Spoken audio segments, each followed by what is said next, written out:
Before we begin, we publish new content every day. So be sure to subscribe to our channel and ring the bell to get notified about our latest videos.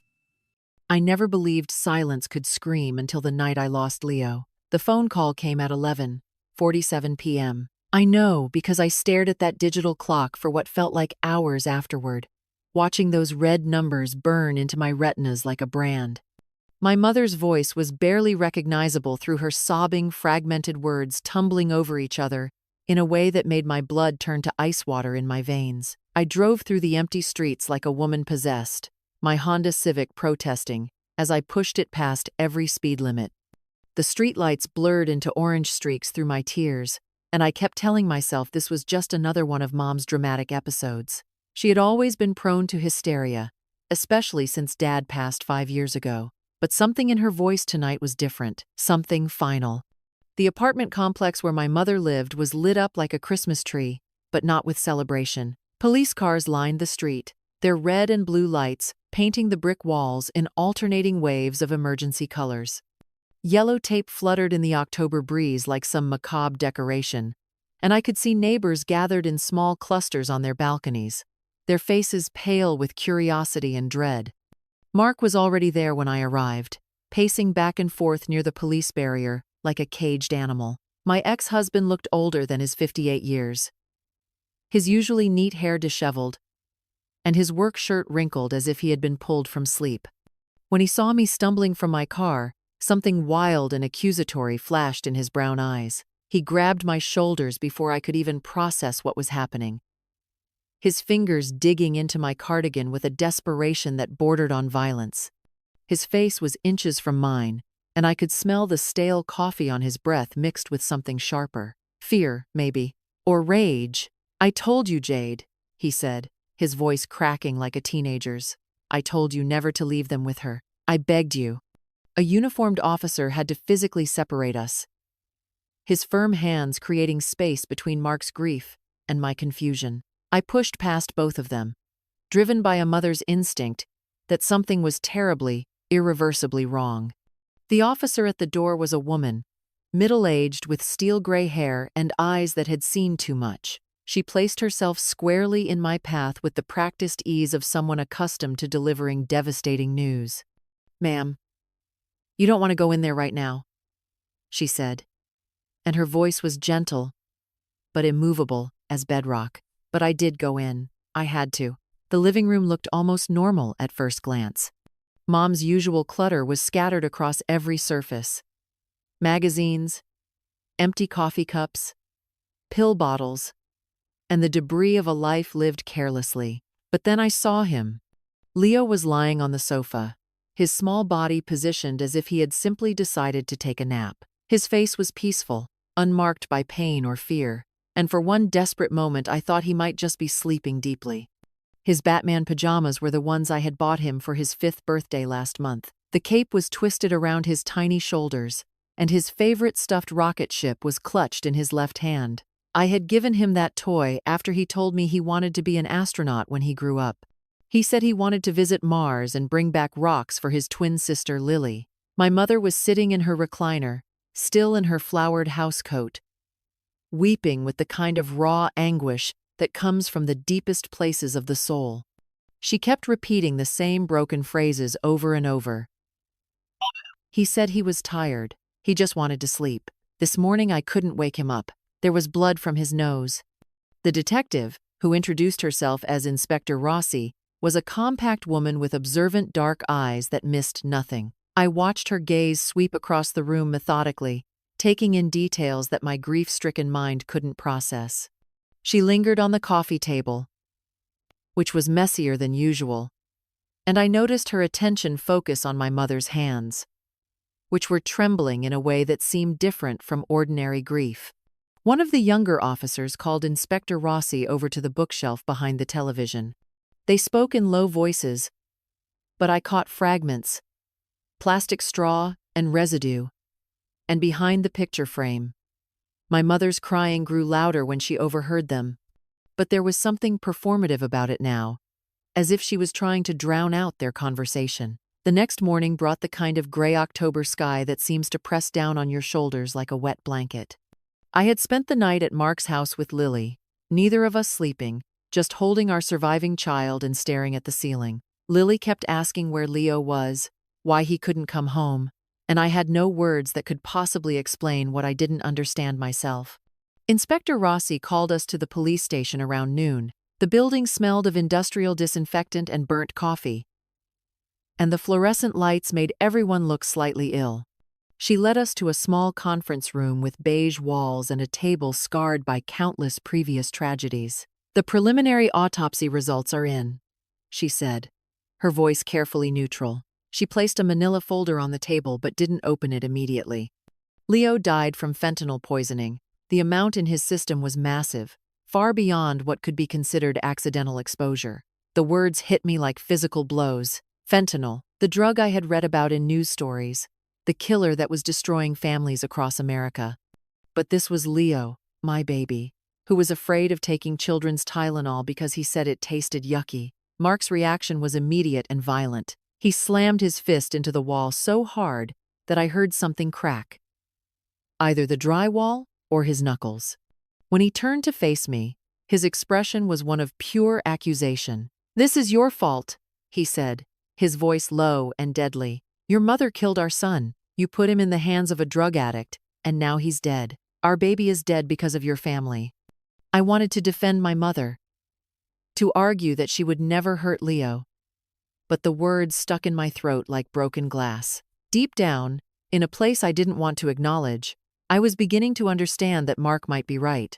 Later that day, Inspector Rossi showed us what they had found on my mother's phone. The device had been confiscated with a search warrant, and the digital forensics team had recovered dozens of deleted messages and call logs to a contact saved simply as Ghost. The calls made the day before Leo's death, during the evening when she was supposed to be giving the twins their dinner, and even one call made after I had dropped them off at her apartment. During my mother's second interrogation, which I was allowed to observe through a one-way window, I saw her facade begin to crack. Inspector Rossi was methodical in her questioning, never raising her voice, but applying steady pressure like water wearing away stone. "Help me understand the timeline, Dolores," the inspector said, sliding a printout of the phone records across the metal table. "You called Ghost at 6:30 p.m., right around the time Jade dropped off the children.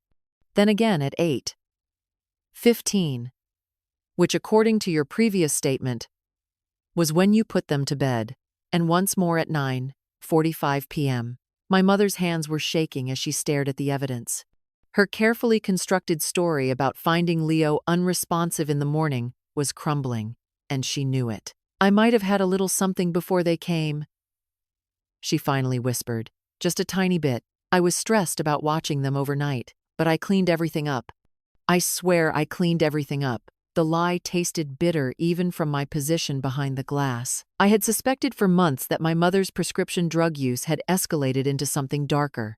The unexplained absences, the constant requests for money, the way she sometimes seemed disconnected when we talked on the phone. But I had chosen to see only what I wanted to see, because the alternative was too frightening to consider. That evening, while Lily slept fitfully in her bed, I drove to my mother's apartment. The police tape was gone, but the building felt haunted now, as if Leo's death had left an invisible stain on everything. I used my key to enter the apartment that had become the scene of my worst nightmare. I tore through every drawer, every closet, every possible hiding place, with the desperate energy of a woman who needed answers more than she needed air. Under my mother's bed, wedged between the mattress and box spring, I found a burner phone, the kind people buy when they don't want their activities traced. The text messages told a story that made me physically sick. Negotiations over prices and quantities, desperate pleas for credit when money was tight, and arrangements for deliveries. The most recent exchange was from 2 days ago. "Need something strong. Watching the grandkids tomorrow night.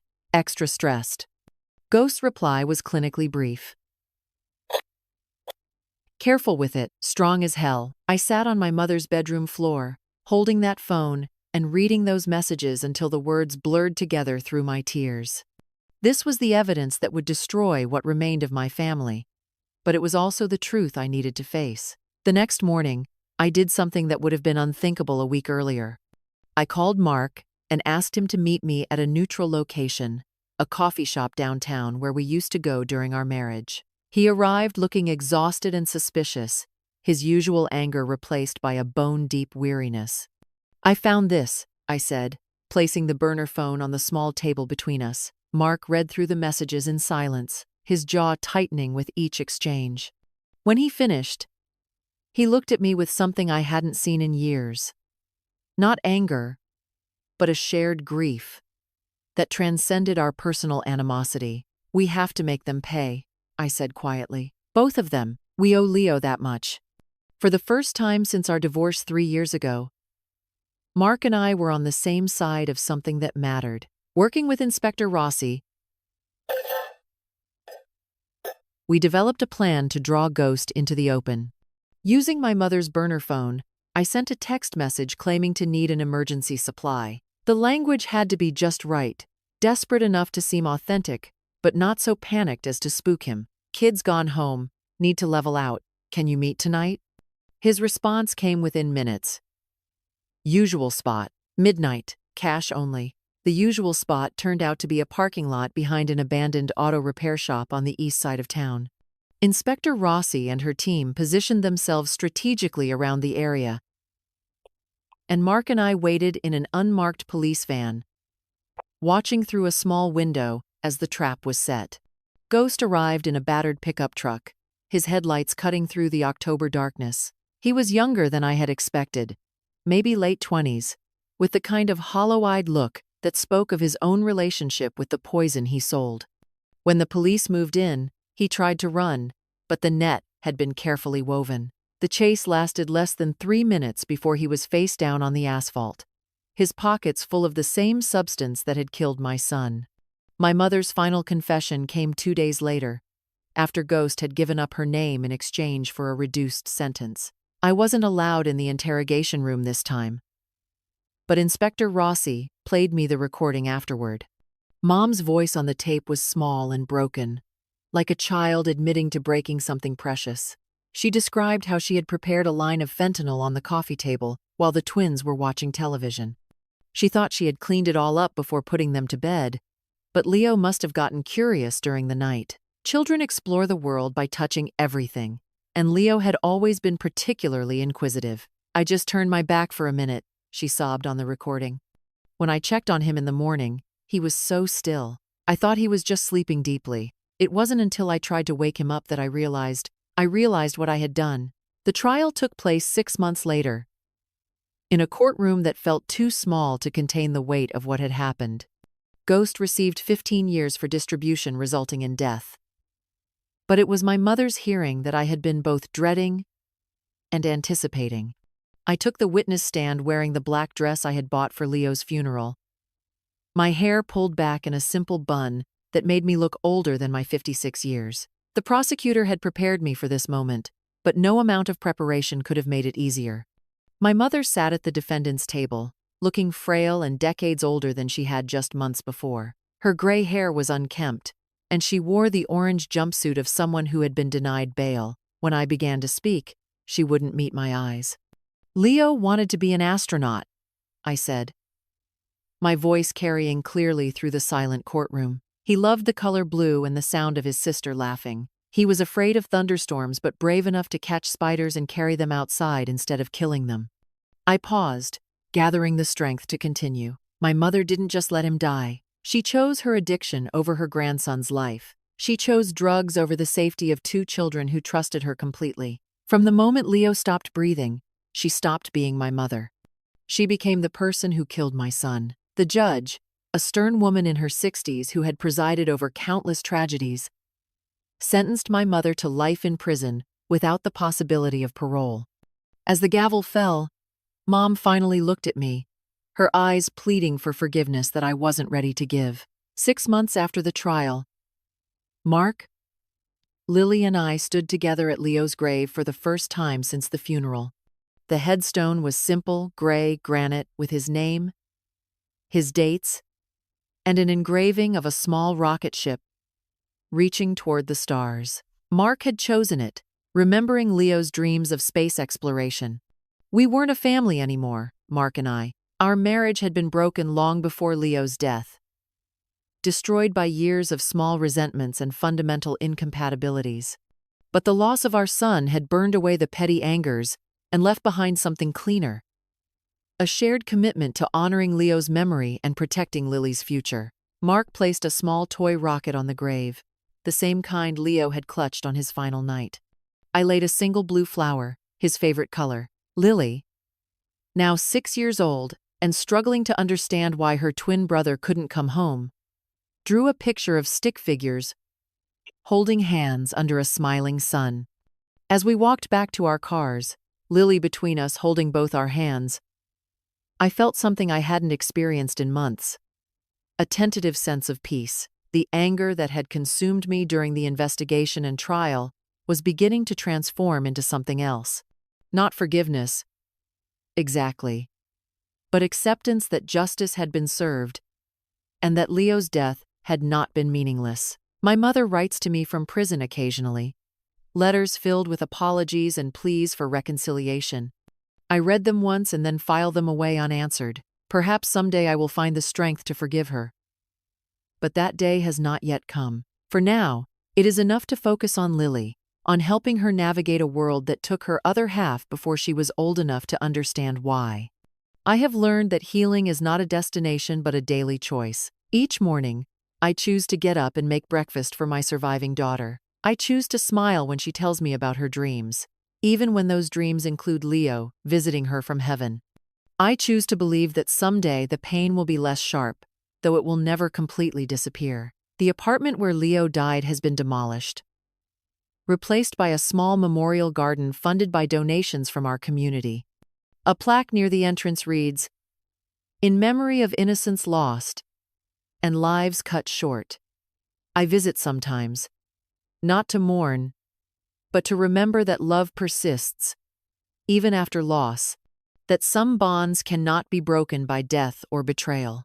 I am 57 now, older than I feel and younger than I sometimes wish I were. Lily is thriving in 2nd grade, making friends and discovering that she loves art class more than anything else.